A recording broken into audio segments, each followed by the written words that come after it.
собственно, наша база вопросов. Обратите внимание, на сегодняшний момент, несмотря на то, что вроде бы все уже знаем, какое количество обращений, какое количество докторов интересуется этой темой. Очень коротко, что мы знаем о кашле. Кашель возникает рефлекторно при раздражении кашлевых рецепторов. Кашлевые рецепторы есть не только в дыхательных путях, но и в перикарде, желудке, диафрагме, ухе. То есть рядом задействованные проблемы тоже могут, проблемные зоны могут вызывать кашель. Что еще очень важно? Кашель – самозавершающийся феномен.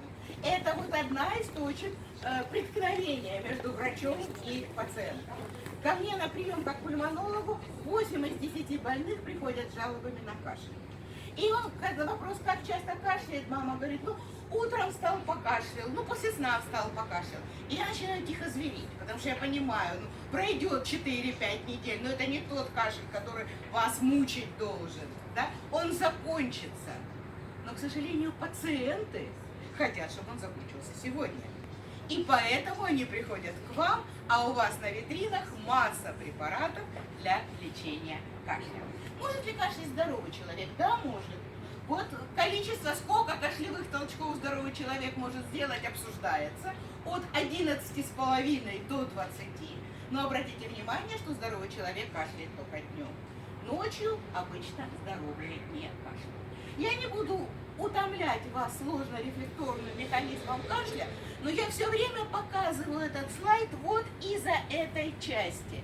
У нас, к сожалению, сложилось мнение, и я бьюсь с педиатрами на эту тему все время. Нельзя при любом кашле назначать пирадуал. Пирадуал имеет свою узкую нишу – бронхоспазм. А посмотрите, что получается. При кашле происходит стимуляция симпатического отдела и подавление парасимпатического отдела вегетативной нервной системы. Что у нас делает пирадуал? Там есть бета-адреномиметик, который стимулирует симпатический отдел, и там есть М-холинолитик, который подавляет парасимпатический отдел. Поэтому мы можем получить на пирадуал усиление кашля.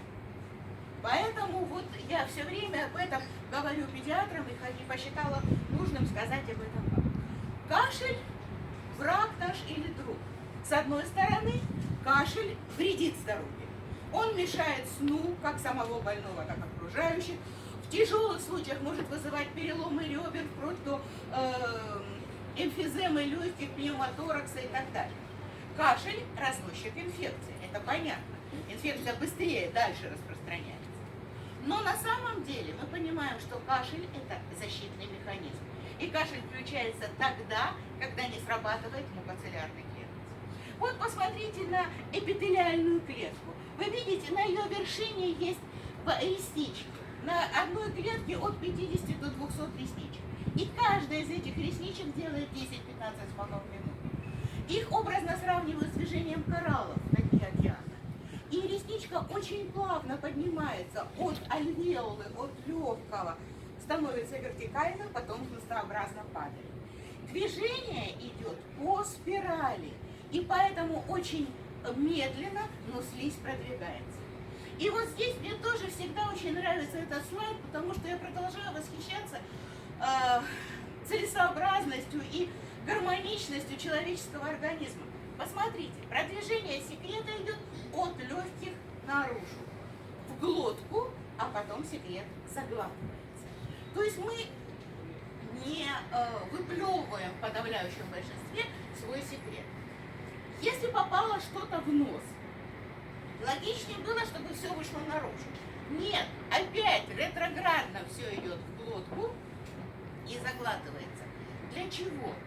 Это необходимо для того, чтобы любой чужеродный материал, аллерген, вирус, бактерия попали в кишечник. А кишечник у нас основной орган иммуногенеза. И дальше иммунокомпетентные клетки кишечника будут решать, что делать с этим возбудителем. Полезный он, к нему вырабатываем толерантность. Вредный он, к нему вырабатываем антитела. Ничего не влияет на нашу дальнейшую жизнь, просто переработаем, и он выйдет естественным путем. Настолько мягко и щадяще работает мукоциллярный клиренс, что рецепты не задействуются и кашля нет. При воспалении соотношения золь и гель-фазы, уменьшается количество клеток лесничного эпителия, увеличивается количество бакаловидных клеток, и тяжелый густой секрет уже не может продвигаться.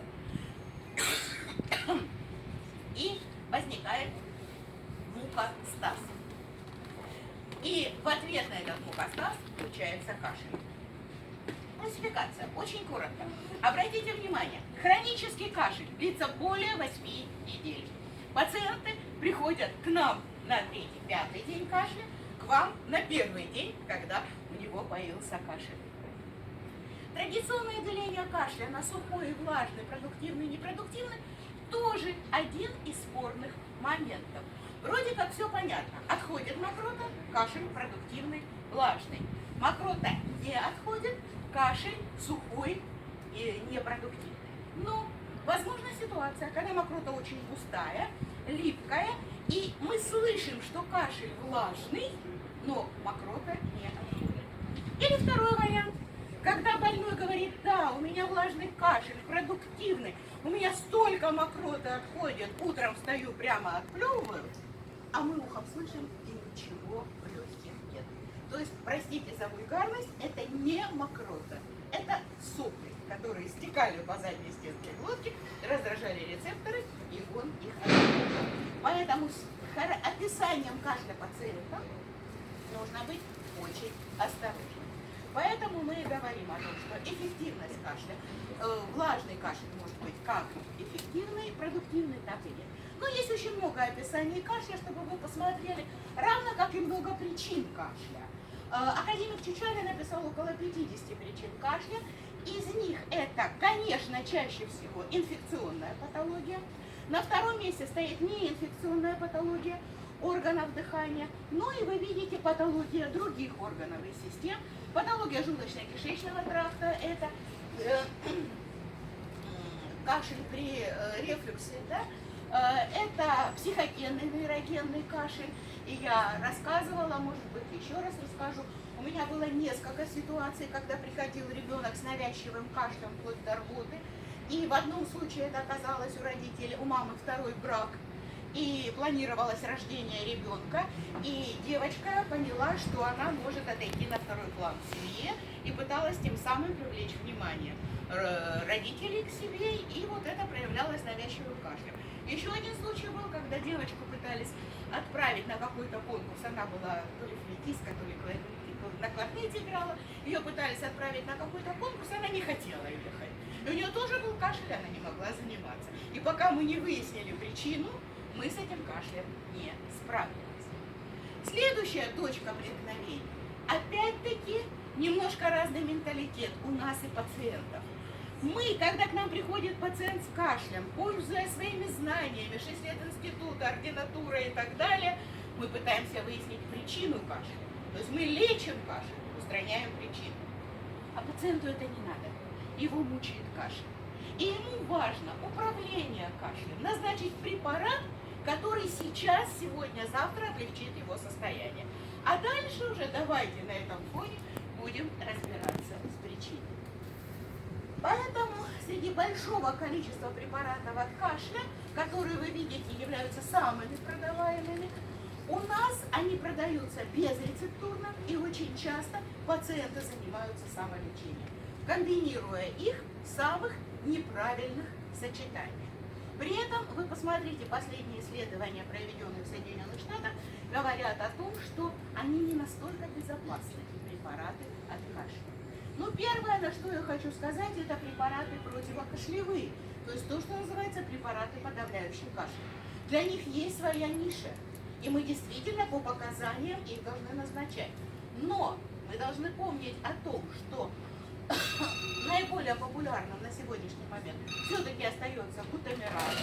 И мы должны понимать, что при бронхообструктивном синдроме, при большом количестве секрета их назначать не стоит, также их нельзя назначать одновременно с муколитиками. Синтетические муколитики, мы о них говорим очень много, и они наиболее обсуждаемы в той же Кокрановской библиотеке, но опять-таки до сих пор обсуждается вопрос, вызывают ли они заболачивание бронхов или нет. И один источник говорит, что да, вызывают, другой говорит, более осторожно говорит, да нет, наверное, нет. Но посмотрите, до чего договорились эксперты Всемирной организации здравоохранения. И Европейское агентство по лекарственным препаратам говорит, что у детей до 2 лет лучше их не назначать. Хороший эффект они имеют, соотношение польза-риск, они имеют только у детей старше 6 лет. Вы знаете, это препараты, это ацетилцистеин, амброксол и карбоцистеин. Для того, чтобы улучшить действие синтетических препаратов, есть точка зрения, что их можно сочетать вместе с синтетическим муколитиком, мукоактивные препараты. И их есть смысл сочетать с отхаркивающими средствами. Они повышают эффективность кашля за счет изменения соотношения фазы золь-гель, за счет расширения бронхов и за счет стимуляции бета-2 рецепторов, которые не только бронхи расширяют, но и увеличивают способность ресничек к сокращению.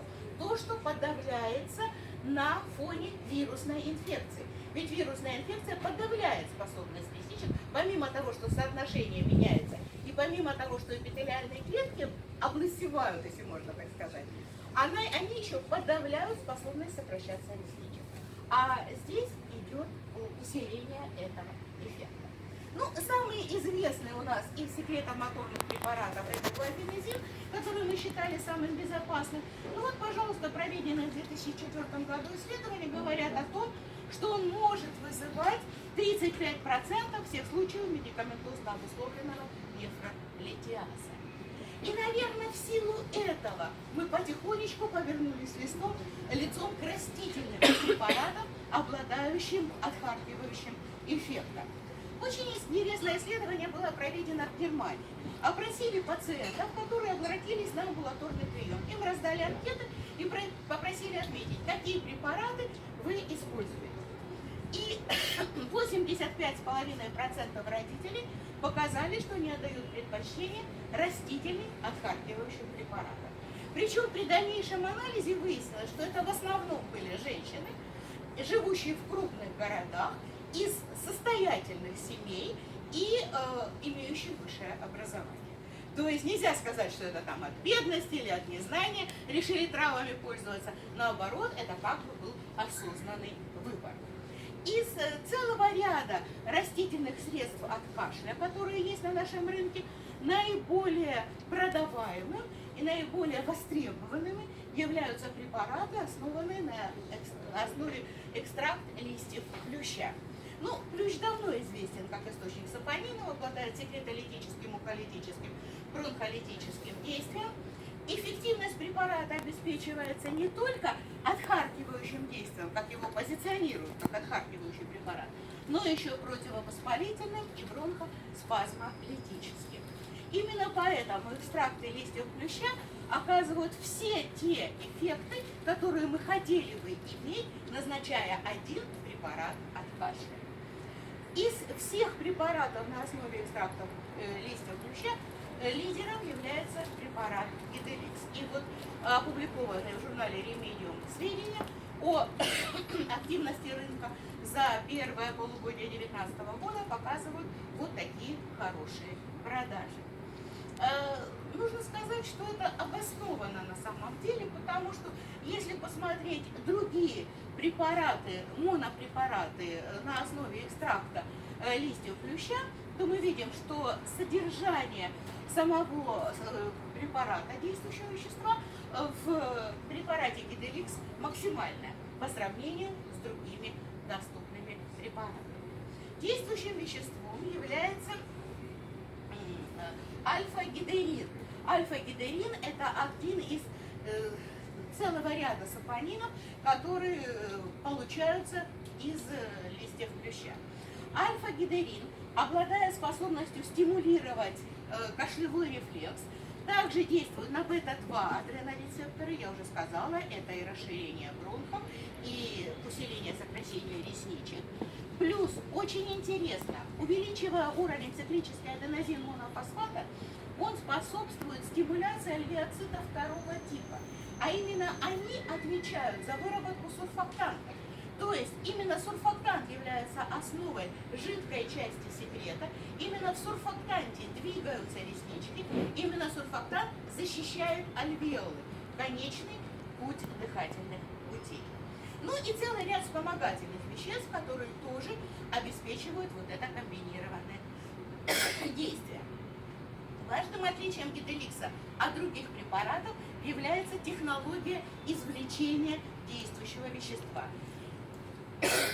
Вот эта мягкая технология извлечения обеспечивает нам и отсутствие этанола, обеспечивает нам именно максимальную концентрацию, максимальное сохранение всего того полезного, что есть в растительном сырье, и отсутствие побочных эффектов. Именно поэтому 99,5% родителей отметили хорошую переносимость препарата. Гиделикс сироп – это монопрепарат плюща. При этом обратите внимание, по сравнению с другими лекарственными растительными препаратами, это не трава. Плющ является лианой, относится к благородному семейству оралиевых и поэтому не дает перекрестную аллергию с другими травами, как, например, другие препараты на основе трав, обладающих отхаркивающим эффектом. Ну и очень важным является то, что он, может быть, один из немногих, если не единственный препарат, который разрешен с нуля. Другие препараты разрешены там с 3 месяцев, с года и старше. Ну, все хорошо, сироп гиделикса, вы все знаете, он хорошо продается. Но вот тут компания делает такой неожиданный для себя шаг и переключает ваше внимание на другую форму выпуска препарата, это гиделикс капли. Необоснованно не востребованную или низко востребованную у нас, в то время как за рубежом они даже более востребованы, чем гиделикс сироп. Посмотрите, капли гиделикс разрешены с 2-летнего возраста, потому что содержат еще 3 эфирных масла, анис, эвкалипт и мята. За счет этого усилен секретолитическое действие. В чем преимущество капель? Ну, во-первых, более высокая концентрация лекарственного вещества, более высокая биодоступность. В наших условиях, когда народ начал наконец-таки, дорвался до путешествия, пытается куда-то выехать, очень удобно брать с собой, компактность, портативность, плюс еще очень удобная капельница непроливайка, которая позволит нам избежать неприятных ситуаций. Ну и с медицинских позиций, это как бы с продажных позиций. А с медицинских позиций очень важно, что там не содержится сахар, как в отличие от сиропа, и поэтому можно рекомендовать больным, страдающим сахарным диабетом. Дозировка здесь указана, вы ее знаете, наверное. Я хочу обратить внимание, что 31 капля – это 1 мл раствора, во флаконе 50 мл. То есть, в принципе, вам хватит для лечения 2-3 членов семьи. То есть, если вы едете куда-то в поездку, очень удобно взять один флакон, и 2-3 члена семьи у вас будут обеспечены препаратами. Продолжительность лечения минимум 7 дней, но предлагают еще 2-3 дня для закрепления эффекта. Таким образом, у нас сейчас есть самый узнаваемый, самый продаваемый, эффективный препарат, который обладает отхаркивающим, мукоактивным, бронхолитическим, противовоспалительным эффектом. Препарат выпускается в 2 формах. Любимая уже всеми покупателями гиделикс сироп, и мы акцентируем внимание на очень удобную форму гиделикс капли, без спирта, без сахара, можно назначать больным сахарным диабетом, очень удобно брать с собой. К сожалению, в эпоху коронавируса мы пытаемся скрывать многие из нас, что мы болеем. Любовь, как и кашель, скрыть нельзя, поэтому есть возможность лечить кашель доступными, эффективными, безопасными средствами. У меня все. Спасибо за внимание.